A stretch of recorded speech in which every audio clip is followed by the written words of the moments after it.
Chapter 18. And it came to pass, when he had made an end of speaking unto Saul, that the soul of Jonathan was knit with the soul of David, and Jonathan loved him as his own soul. And Saul took him that day, and would let him go no more home to his father's house. Then Jonathan and David made a covenant, because he loved him as his own soul. And Jonathan stripped himself of the robe that was upon him, and gave it to David, and his garments, even to his sword, and to his bow, and to his girdle. And David went out whithersoever Saul sent him, and behaved himself wisely. And Saul set him over the men of war, and he was accepted in the sight of all the people, and also in the sight of Saul's servants. And it came to pass, as they came, when David was returned from the slaughter of the Philistine, that the women came out of all cities of Israel, singing and dancing, to meet King Saul, with tabrets, with joy, and with instruments of music. And the women answered one another as they played, and said, Saul hath slain his thousands, and David his 10,000s. And Saul was very wroth, and the saying displeased him. And he said, They have ascribed unto David 10,000s, and to me they have ascribed but thousands. And what can he have more but the kingdom? And Saul eyed David from that day and forward. And it came to pass on the morrow, that the evil spirit from God came upon Saul, and he prophesied in the midst of the house. And David played with his hand, as at other times, and there was a javelin in Saul's hand. And Saul cast the javelin, for he said, I will smite David even to the wall with it. And David avoided out of his presence twice. And Saul was afraid of David, because the Lord was with him, and was departed from Saul. Therefore Saul removed him from him, and made him his captain over 1,000. And he went out and came in before the people. And David behaved himself wisely in all his ways, and the Lord was with him. Wherefore when Saul saw that he behaved himself very wisely, he was afraid of him. But all Israel and Judah loved David, because he went out and came in before them. And Saul said to David, Behold, my elder daughter Merab, her will I give thee to wife. Only be thou valiant for me, and fight the Lord's battles. For Saul said, Let not mine hand be upon him, but let the hand of the Philistines be upon him. And David said unto Saul, Who am I, and what is my life, or my father's family in Israel, that I should be son-in-law to the king? But it came to pass at the time when Merab Saul's daughter should have been given to David, that she was given unto Adriel the Maholathite to wife. And Michal, Saul's daughter, loved David, and they told Saul, and the thing pleased him. And Saul said, I will give him her, that she may be a snare to him, and that the hand of the Philistines may be against him. Wherefore Saul said to David, Thou shalt this day be my son-in-law in the one of the twain. And Saul commanded his servants, saying, Commune with David secretly, and say, Behold, the king hath delight in thee, and all his servants love thee. Now therefore be the king's son-in-law. And Saul's servants spake those words in the ears of David. And David said, Seemeth it to you a light thing to be a king's son-in-law, seeing that I am a poor man and lightly esteemed? And the servants of Saul told him, saying, On this manner spake David. And Saul said, Thus shall ye say to David, The king desireth not any dowry, but 100 foreskins of the Philistines, to be avenged of the king's enemies. But Saul thought to make David fall by the hand of the Philistines. And when his servants told David these words, it pleased David well to be the king's son-in-law, and the days were not expired. Wherefore David arose and went, he and his men, and slew of the Philistines 200 men. And David brought their foreskins, and they gave them in full tale to the king, that he might be the king's son-in-law. And Saul gave him Michal his daughter to wife. And Saul saw and knew that the Lord was with David, and that Michal Saul's daughter loved him. And Saul was yet the more afraid of David, and Saul became David's enemy continually. Then the princes of the Philistines went forth, and it came to pass after they went forth that David behaved himself more wisely than all the servants of Saul, so that his name was much set by. Chapter 19. And Saul spake to Jonathan his son, and to all his servants, that they should kill David. But Jonathan Saul's son delighted much in David. And Jonathan told David, saying, Saul my father seeketh to kill thee. Now therefore, I pray thee, take heed to thyself until the morning, and abide in a secret place, and hide thyself. And I will go out and stand beside my father in the field where thou art, and I will commune with my father of thee, and what I see, that I will tell thee. And Jonathan spake good of David unto Saul his father, and said unto him, Let not the king sin against his servant, against David, because he hath not sinned against thee, and because his works have been to thee ward very good. For he did put his life in his hand, and slew the Philistine, and the Lord wrought a great salvation for all Israel. Thou sawest it, and didst rejoice.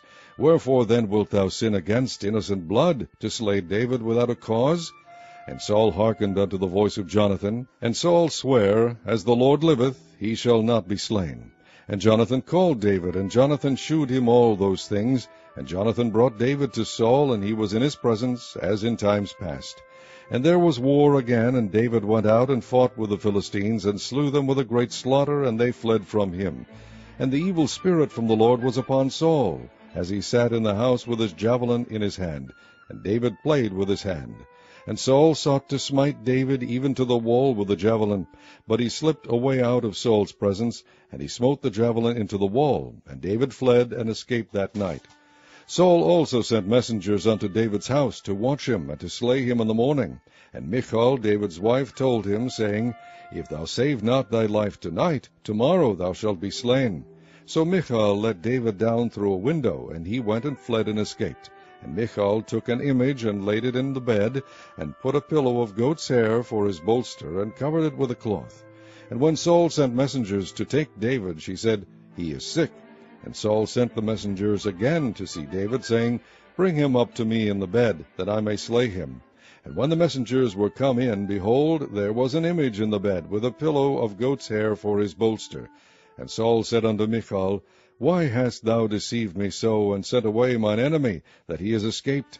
And Michal answered Saul, He said unto me, Let me go, why should I kill thee? So David fled and escaped, and came to Samuel to Ramah, and told him all that Saul had done to him. And he and Samuel went and dwelt in Naioth. And it was told Saul, saying, Behold, David is at Naioth in Ramah. And Saul sent messengers to take David, and when they saw the company of the prophets prophesying, and Samuel standing as appointed over them, the Spirit of God was upon the messengers of Saul, and they also prophesied. And when it was told Saul, he sent other messengers, and they prophesied likewise. And Saul sent messengers again the third time, and they prophesied also.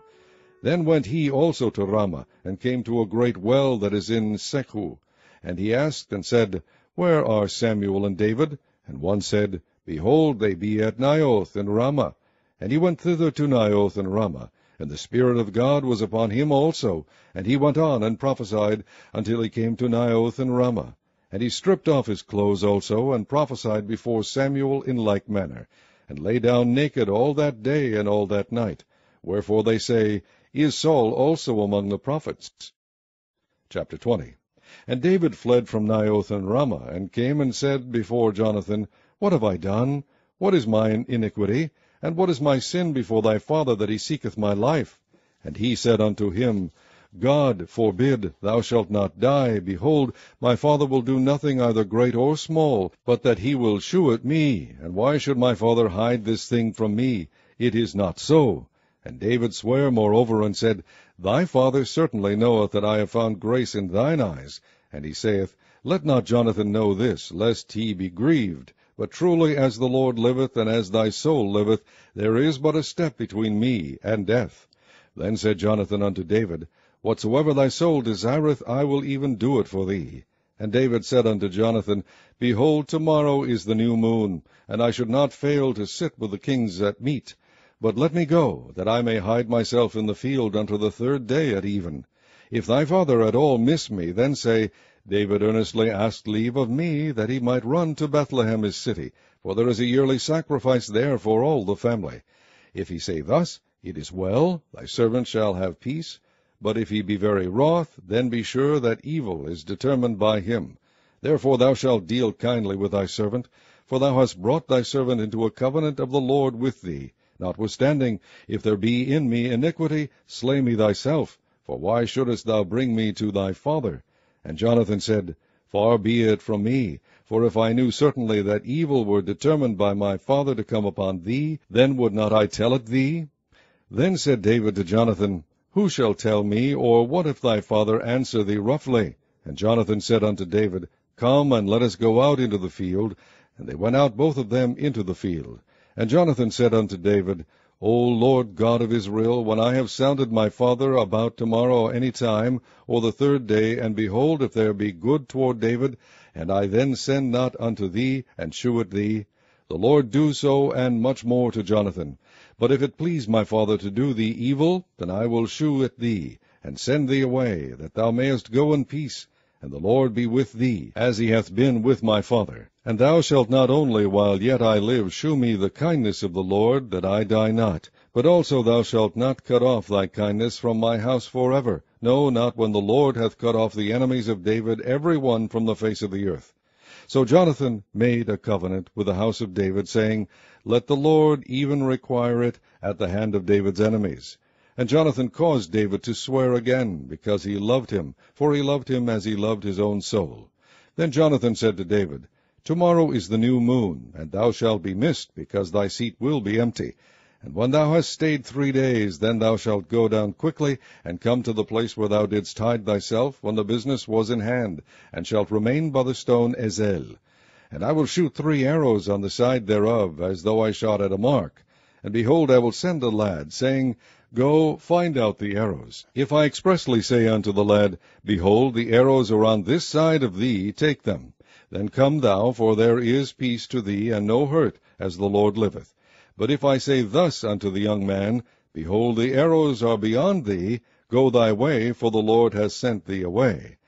And as touching the matter which thou and I have spoken of, behold, the Lord be between thee and me forever. So David hid himself in the field. And when the new moon was come, the king sat him down to eat meat. And the king sat upon his seat, as at other times, even upon a seat by the wall. And Jonathan arose, and Abner sat by Saul's side, and David's place was empty. Nevertheless Saul spake not anything that day, for he thought, Something hath befallen him, he is not clean, surely he is not clean. And it came to pass on the morrow, which was the 2nd day of the month, that David's place was empty. And Saul said unto Jonathan his son, Wherefore cometh not the son of Jesse to meat, neither yesterday nor today? And Jonathan answered Saul, David earnestly asked leave of me to go to Bethlehem. And he said, Let me go, I pray thee, for our family hath a sacrifice in the city, and my brother, he hath commanded me to be there. And now if I have found favor in thine eyes, let me get away, I pray thee, and see my brethren. Therefore he cometh not unto the king's table. Then Saul's anger was kindled against Jonathan, and he said unto him, Thou son of the perverse rebellious woman, do not I know that thou hast chosen the son of Jesse to thine own confusion, and unto the confusion of thy mother's nakedness? For as long as the son of Jesse liveth upon the ground, thou shalt not be established, nor thy kingdom. Wherefore now send and fetch him unto me, for he shall surely die. And Jonathan answered Saul his father, and said unto him, Wherefore shall he be slain? What hath he done? And Saul cast a javelin at him to smite him, whereby Jonathan knew that it was determined of his father to slay David. So Jonathan arose from the table in fierce anger, and did eat no meat the 2nd day of the month, for he was grieved for David, because his father had done him shame. And it came to pass in the morning that Jonathan went out into the field at the time appointed with David, and a little lad with him. And he said unto his lad, Run, find out now the arrows which I shoot. And as the lad ran, he shot an arrow beyond him. And when the lad was come to the place of the arrow which Jonathan had shot, Jonathan cried after the lad, and said, Is not the arrow beyond thee? And Jonathan cried after the lad, Make speed, haste, stay not. And Jonathan's lad gathered up the arrows, and came to his master. But the lad knew not anything, only Jonathan and David knew the matter. And Jonathan gave his artillery unto his lad, and said unto him, Go, carry them to the city. And as soon as the lad was gone, David arose out of a place toward the south, and fell on his face to the ground, and bowed himself 3 times. And they kissed one another, and wept one with another, until David exceeded. And Jonathan said to David, Go in peace, forasmuch as we have sworn both of us in the name of the Lord, saying, The Lord be between me and thee, and between my seed and thy seed forever. And he arose and departed, and Jonathan went into the city.